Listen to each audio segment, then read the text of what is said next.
As Donald Trump and Elon Musk continue to slash public spending, what impact will this have on the everyday citizens of the United States? And how will Trump's tariffs impact the country's global standing? This week on UpFront, I asked those questions to economist Richard Wolff.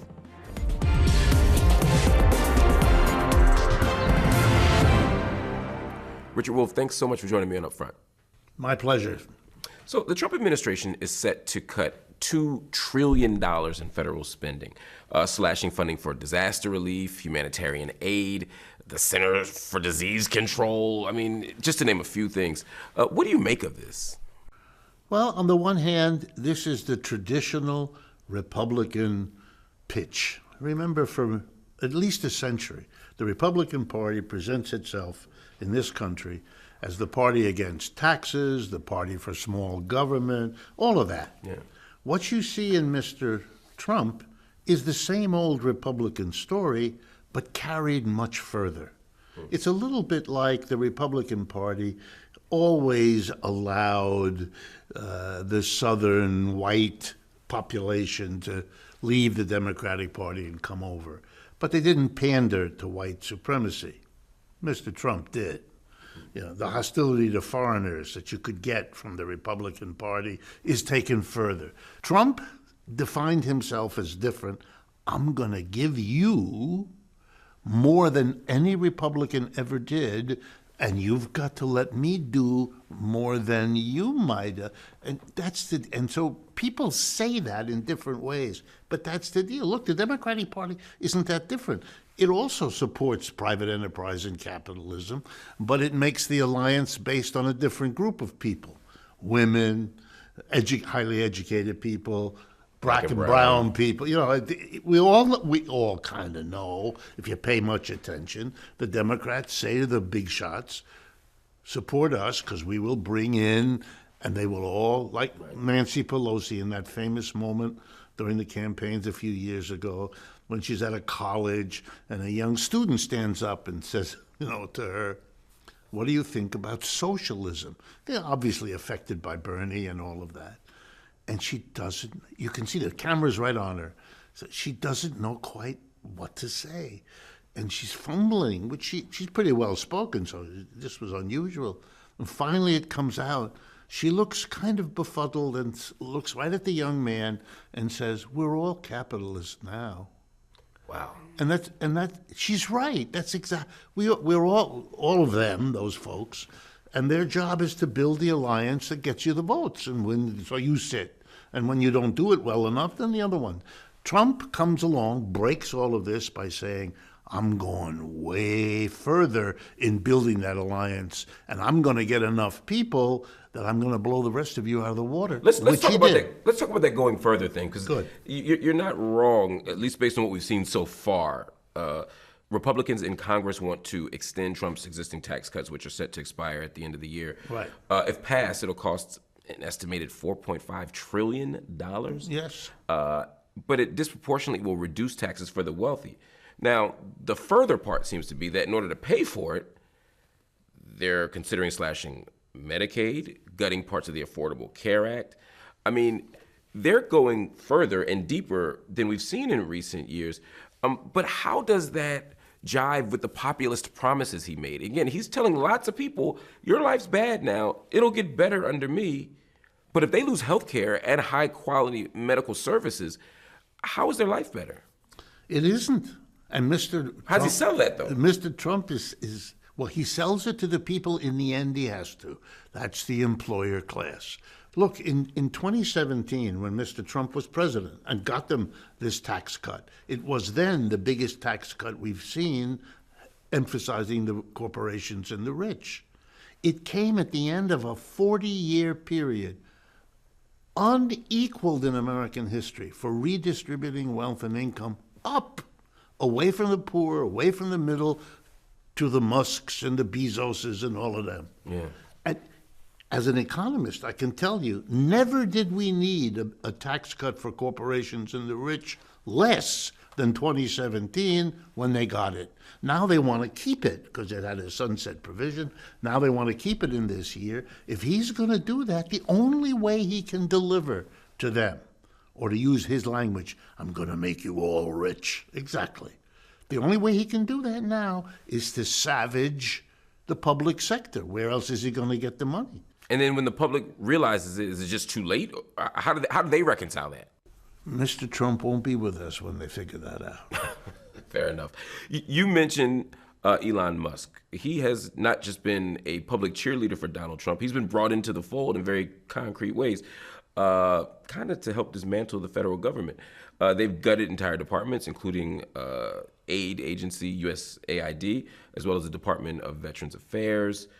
They've terminated thousands of contracts, and they're set to lay off tens of thousands of workers in what might be effectively the biggest job cut in U.S. history. Mm-hmm. They're not done. No. They're setting sights on the U.S. Department of Education. But again, think like an employer for a minute, even if it doesn't come to you naturally. Yeah. It doesn't come to me naturally either. For an employer, this is nirvana because he's not going to have to tax them. Look, he has to deliver that to them. How's he going to do it? He could borrow the money. That's what his predecessors did. But we are now at a level of debt this country has never seen. It's becoming a scary problem because if the rest of the world no longer lends to the United States government to cover its deficits, what are we going to do? Let's remember that for many, many people, you get paid less if you work for the government than if you go in the private sector. And the compensation for that was job security. What Mr. Trump and Mr. Musk are doing, more than what the workers are that they fire, is they've taken that security away. Where do you think public employees are going to go if either they've lost their job, which is happening to tens of thousands, or they're scared silly that they might lose their job? They're going to go into the private sector. Where else are they going to go? Which means they're going to drive down wages and working conditions in the private sector. Because the worker who comes from the private sector, laid off after 5, 10 years, that means not only your job is gone, your income is gone, but your career ladder has just been yanked out from under you. So you're desperate, you're worried. You will offer yourself one way or another for less money than the person who's in that private sector job now. Let me reach over here and put on my red MAGA hat for a second. Okay. I'm going to represent the position of Trump, potentially. Good.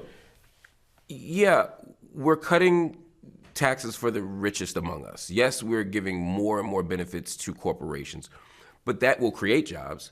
That will allow us to take risks. That will allow us to spark innovation. That will allow us to create the next big market that will allow for, more wealth for everybody. If we build a new internet, if we build a new auto industry, if we build a new thing, everybody gets a job, everybody wins, more money's on the table. This was a reasonable argument. I don't think it was ever true. I'm a professor of economics. I've studied it all my life. What you're saying is a nice way, better way than they usually do, for what used to be called trickle-down economics. You help the folks at the top, you boost the profits, you give them a tax cut, and it'll trickle down to a good job for me and all that. I'm going to be more nice now than I ought to be. There was a grain of truth to that, but it isn't anymore. And that's perhaps the most important thing that I can tell you. And I'll say it as bluntly as I know how. The American empire is over. We're done. We peaked about 12, 15 years ago, and we are on a down. And it's very hard for the American people, which I understand. I am one. It's hard to get your head around that. We've had a century of on the way up, which is a lot more fun than on the way down. But it does happen to every empire. We're only the latest. Look at the British, how far they've fallen. We're in that process. So the problem with the trickle down is, there might be more jobs, but they're going to be created in China. They're going to be created in Brazil. They're going to be created in India. They're not created here. How do you compare this moment of slashing, particularly in the federal government, to, say, the 90s when Bill Clinton did something somewhat similar? Right. Is this just a partisan disagreement, or are there substantive differences? No. Again, and I know this is difficult for people to hear, this is a cut based on desperation. This is an economy that is indeed, we have the greatest level of corporate debt this country has ever seen, off the chart. The greatest level of personal debt, and we have the greatest level of government debt. Our government debt is now trillions of dollars greater than our annual output. That was not the case in the 20th century. It is the case now. What you're seeing is desperation politics.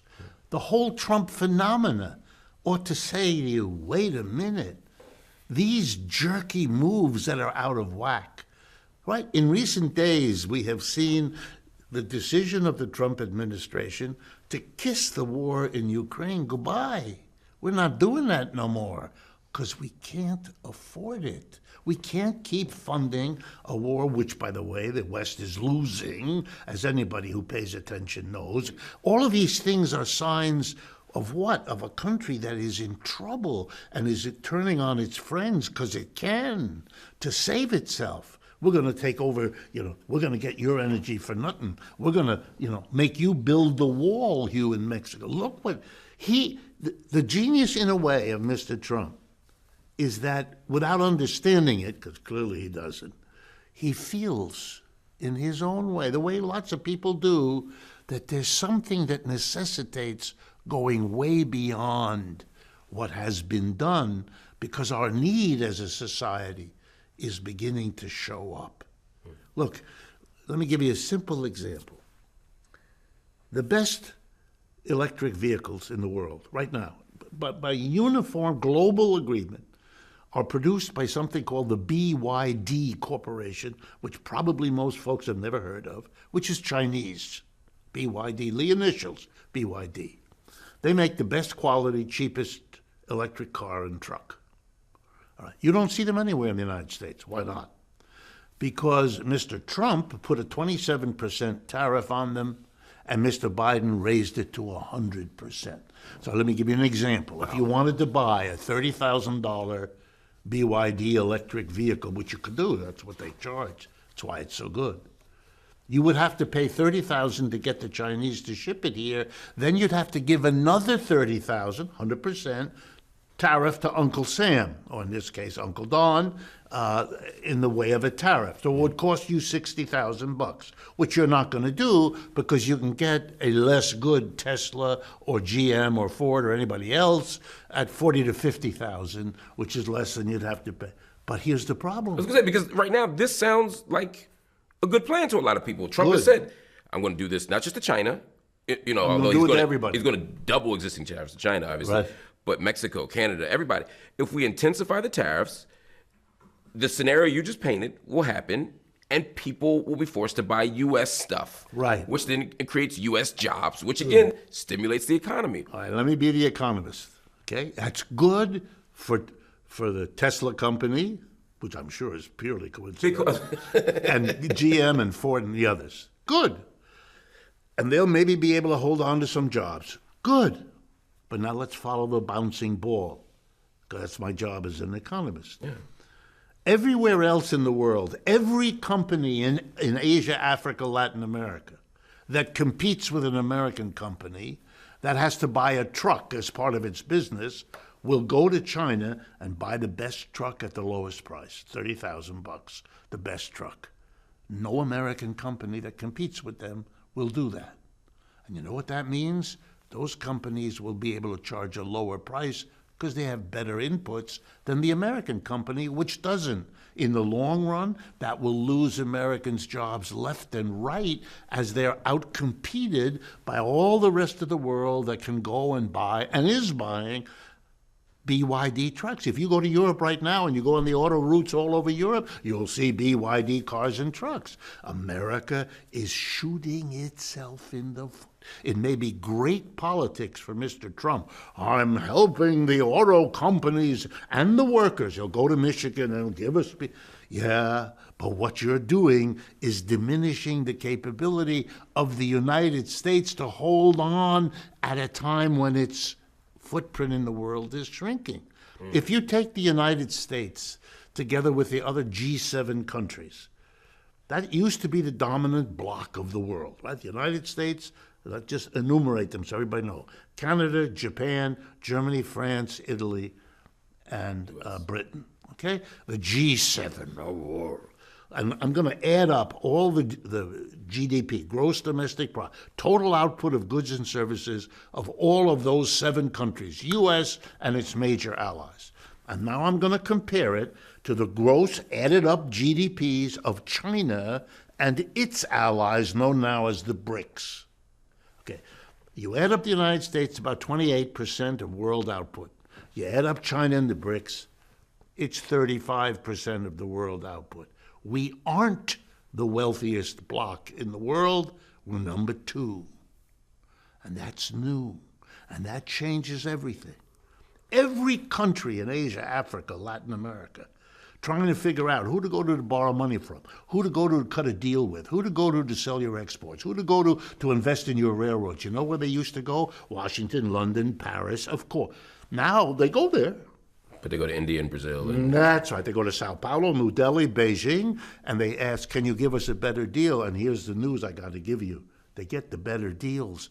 And they go that way. And that's not going to stop. And you can rattle your sabers all over the board. You put the 7th Fleet in the South China Sea. Isn't going to change that. You've got to come to terms with that, but we are led by people who don't want to do that because nobody wants to be the politician who has to explain to the people it's over.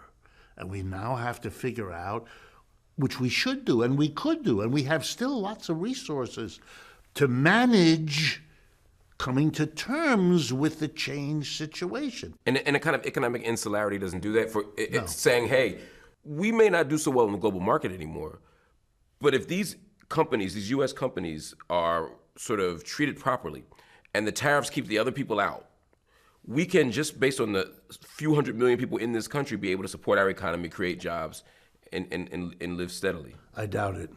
Possible, but I doubt it. Why? Because it's never worked that way. We have a global economy. We're more globalized than we ever were. We have language now.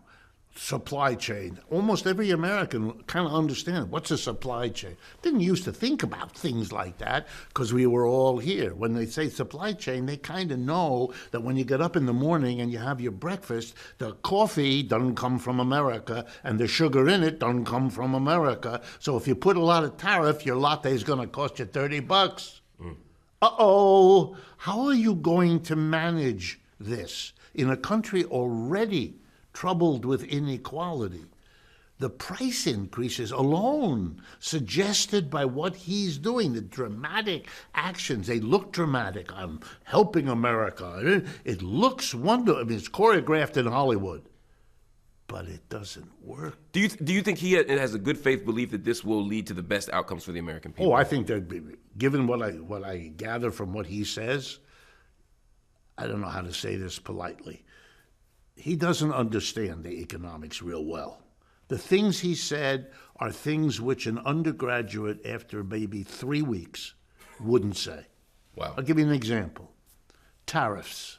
He keeps saying, and he said it before, the tariffs, I'm going to get China with these tariffs. Tariffs are paid by Americans to the American government. Tariffs are a tax. They just have it's a tax on imports to which we have given historically a particular name, tariff. But it's a tax. And people ought to wonder, the anti-tax party, the Republicans, are the big gung-ho for a tax. Something has changed. He keeps thinking that he can hit other countries with a tariff. No, you hit us with the tariff. We have to pay it. It means we will have to pay more for everything you attach a tariff to. And they can retaliate with their own tariff. Of course. Which is another piece of this is consumer protections. Trump has deregulated. Yeah, that's gone. That's gone. So consumers may pay more, but I'm also hearing you say they also may be less protected from. They are less protected. What does that look like? There's a listeria epidemic going through old age homes here in the United States. Really serious. Killing you. I mean, it's not just hurting people getting sick. It's killing old people in nursing homes. Yeah. Okay, that's why we have regulation. You teach a course in regulation, you understand, if you do it properly, that we've had a whole series of experiences, we in the U.S., And that has been mirrored by capitalist countries across the world, everywhere. If you leave activity to the private sector, what you are doing is making profit the bottom line. That's how they work. So we needed regulation because the end result was we're not all good people. Most of us are, but there are those amongst us who will be tempted, and then we'll have a cookie which kills us, or we'll have a wheel that doesn't work properly on the car. So we need regulation. Guess what? If you dismiss regulation, which has happened before, here's what has happened every time. Sooner or later, we have to put back the regulation. Why? Because of the underlying logic of this system. Why does every company tell us safety is our first concern? Why do they tell us that? Because it isn't. Okay, right. That's why they tell us. They have to tell us that because we're all smart enough to understand. We know why they're in business. Right. They're in business to make a buck. Because we're in the business, many of us, to make a buck. We understand. And can you be tempted to do something that might not be? Sure you can. I'd like to turn to foreign policy for a bit. Donald Trump has said that he wants to turn Canada into the 51st state. He wants to take over the Panama Canal, Gaza, and Greenland. He's already renamed the Gulf of Mexico, the Gulf of America. You've argued that this is a kind of 18th century crude colonialism. Right. Why, at a moment like this, where the United States, from your perspective, has a weakened global position, would they take on such ambitious, ostensibly colonial activity as opposed to hunkering down domestically? Well, if you study colonialism, you discover that most of the time, when a country began going overseas and snatching parts of the world, it was because of two things. One, it needed to, and two, it could. The United States needs it, and the United States can. It can't take over Europe. It's too expensive, too difficult. They're too rich, and they're too powerful. And they can't control Russia. They are learning that now, badly. And they can't control China. They've learned that now for 25 years. But what can they control? They can control Mexico. They can control Canada. Or at least they can make a stab at it. $1 out of $5 worth of food that you and I and everybody eats comes from overseas, and most of that from Mexico and Canada. Energy comes. A huge portion of our energy is Canadian, oil, gas, and so on. So these are basic things we need, and we're strong enough. They depend on us way more than we depend on them. We're a much bigger economy than either of them. So we can. So just might makes right? Just Basically. And he's also aware, he's a good politician, he's aware that a lot of the things he's going to do are going to produce real tensions inside the United States between those parts of the community that are hurt and those that are not. Foreign adventures have always had that wonderful quality that we can unite our country in opposition to, in feeling superior to, in benefiting from, really, or by imagination, those other over there. Let's talk about those others over there some more, because throughout this conversation, you've been talking about the BRICS nations. Yeah. How significant, as a military matter, is the BRICS economic alliance, is the emerging power of China? How scared should we be? It's fundamentally very different. Let me explain. Economically, the game is over. The Chinese, if not already a wealthier economic unit than we are, which they probably are, will be within a few years. Very few, like by the end of this decade, if not already. So economically, they are now our equal. But remember, they're our equal. They're going up. We're going down. We're equal, but the trajectory is unmistakable across the board. Right? And so politically, it comes right after that.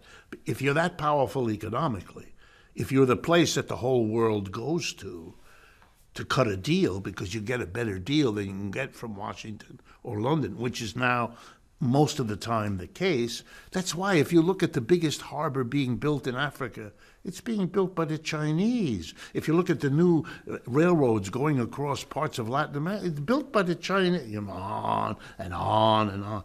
You know, the Panama Canal, why does he want to take it? Well, the United States is the number one country using the Panama Canal. China's number two. China has built all these buildings to handle their shipping. You know, it's everywhere, and once you start looking, you see it everywhere. But militarily, there's none of that. Americans have to understand, even if you don't agree with me, try to understand how the rest of the world looks at it. The United States maintains 750 military bases around the world. China doesn't have any. The United States is a global military presence, the likes of which is not existing anywhere. We are alone in that. How long is that solitude going to last if, as you're saying, the economic power is diminishing of the United States? That then transforms into diminished political power because, again, the sway is held by the other nations. Look at the votes in the UN. You'll see the diminished political power right on display. So then it feels like the military's next. Right. How scared should we be? Well, I put it this way. I think you're at a crossroads now. Either you decide to stay with what you're doing, in which case you're right. They will. Even if they, in their minds, think it's defensive, who cares? They will develop a military capability because that will be their only safety for them. Forget whether you agree with them or not. It's not the issue. But there's an alternative. The alternative is you sit down and you say to your adversary, we both got to live on this planet. Can we work out a deal where we give each other the room to function, to live? Because if we threaten each other, what's the end game of this? We spend a fortune fighting. If we ever slip and make a nuclear war, it's over anyway. So that's a dead end. Why don't we try that? It's a better shot. Right now, we're still in a moment of shock and disbelief as a global community about the last White House meeting between Trump, his Vice President J.D. Vance, and Ukrainian President Vladimir Zelensky at the Oval Office last week. What was supposed to be, I thought, a fairly ordinary discussion about a deal regarding Ukraine's mineral wealth and military assistance turned into an international spectacle. You had Trump and Vance literally chastising President Zelensky for a perceived lack of gratitude for U.S. assistance. At some point, it went from a meeting to a shouting match in many respects. And Zelensky was eventually asked to leave the White House, which is something I personally have never seen before in my short time on this planet. Some people say this is a historical turning point again. How does a moment like that speak to where we are as a nation and also the possibilities of the U.S. being a steward of global leadership moving forward? Yeah, well, the United States is at that point which every empire has had when it's over, when the empire is in decline. It's happened to every other empire. I know we might want to believe that we are the exception, we are the empire that will last forever, but the burden is on the person who believes that, given the historical record. So for me, is this about a declining empire, or is this about bad leadership? No. This is about a declining. It may also be about. It's not either or. But the important thing is not the lousy leader, which we have. The importance is that on the issue of what we just talked about, coming to terms with China, sitting down, how do we live together on this planet? Unfortunately, Mr. Trump is exactly where Mr. Biden was. There is no difference between them. The pivot to China, which, by the way, was initiated in those words by Mr. Obama as president, has been followed by everybody since. In fact, one of the arguments made by the new defense head, is that we have to free up our resources to confront our real problem. You're going to see that coming from the Trump administration now more and more as they disengage from Ukraine. a lost cause. But that's not a situation that would be replicated by Biden or Obama. Would you say? I mean, No, Biden wanted to fight the Russians. right. Trump says, wrong enemy, and you're losing. We don't want to do that. We don't want to send American troops over there because that wouldn't fly at home. So that's a dead end. We can't do that. Is Trump right? Absolutely. What's he going to do? Everything the United States has been thrown into that war.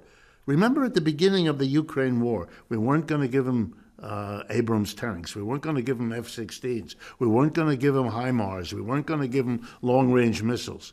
Everything that we said, President Biden said, was unturned. We gave them because they were losing. They needed more and more. He wants still more. He wants nuclear. There's no end for. He's losing his country. About a quarter of it are gone already. The Russians occupy it, and they keep moving westward. It's a losing proposition. It's as if the whole 20th century, when I was growing up, I'm a creature of the 20th century, at least the second half of it, everything was told to us in terms of the Cold War. Capitalism, democracy, over here, communism, socialism, over there. That was the great struggle. What happened? All gone? What? Now we're talking Russia, China, we're talking countries, which we used to do before the struggle became socialism and communism. So for me, I think all Mr. Trump is doing is saying, okay, we are now in a world of big powers, Russia, China, U.S., Europe, but the Europeans are disunified. They're not doing anything. They're not inventing anything. They're fading out of the story. It's really sad for the Europeans. But we're here, and the Chinese are the big one coming up. I mean, let's remember, America's population, keep perspective, America's population is 4.5% of this world. China and the BRICS together is 50-60% of the world. It's not close. You say that Trump is doing what whoever had become president would have had to do sooner or later. This may be the most generous quote toward Donald Trump that you've ever given. Why? I'm going to assume that Mr. Biden was a rational leader and that Kamala Harris likewise. I'm assuming that. They would have seen that there are three ways things can go in Ukraine. Number one, we can have a nuclear fight with the Russians. I want to remind everyone, because Americans don't like to face this. Most of the world believes, and that's all I can say, therefore I believe it too, that the largest nuclear Armageddon force in the world is the Russians. Bigger than the Chinese and bigger than ours. Number two, a conventional war. That would mean hundreds of thousands of American troops would have to be shipped over there and fight against the Russians. The record historically is not real good. Napoleon invaded Russia, was real sorry. Hitler invaded Russia, was real sorry. Do we really? Mr. Biden always said, no troops on the ground, no boots on the ground. He seemed, and I'm going to give him credit, that's a recipe for a disaster that we will not be able to control. Okay, but there is no third option other than to walk away. Mr. Trump said, I agree with you, I'm walking away. Mr. Trump did it. Mr. Biden couldn't because he was so deeply in. Look, it took us, most people understand, it took us several years to withdraw from Afghanistan. But we lost in Afghanistan. I know this is hard for Americans. We went to war in Afghanistan against the Taliban. You know who runs the country now? The Taliban. And it didn't take long. No, we lost. We went into Vietnam to fight against the North Vietnamese. The country was divided at that time, which was run by the North Vietnamese Communist Party. You know who runs Vietnam now? The Communist Party. We lost. All right, we went into Iraq. We were supposed to do something there, hard knows what, but we lost there. We're gone there too. And we're in the process of losing Ukraine. If you're an empire and you lose against some of the poorest countries on earth, you know what it suggests? Something's wrong. Look, when you came out of World War II in 1945, the United States was absolutely dominant. Most of the second half of the 20th century, where people, watching this program, we all have at least some memory about it. We were the richest country, the most politically powerful. We had all those bases around the world. We had the biggest military. Wow. Yes, it go to your head. It does. We were king of the hill.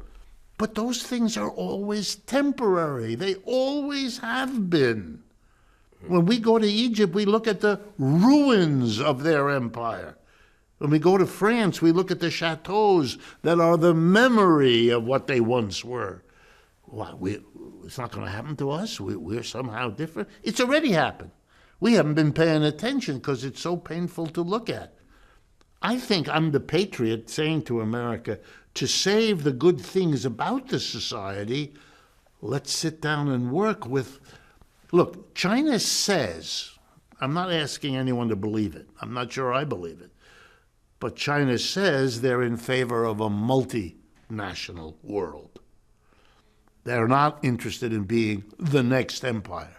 Maybe because they once were an empire some centuries ago, they may understand better than most that it's a short run. It's a heady run, but it's a short run.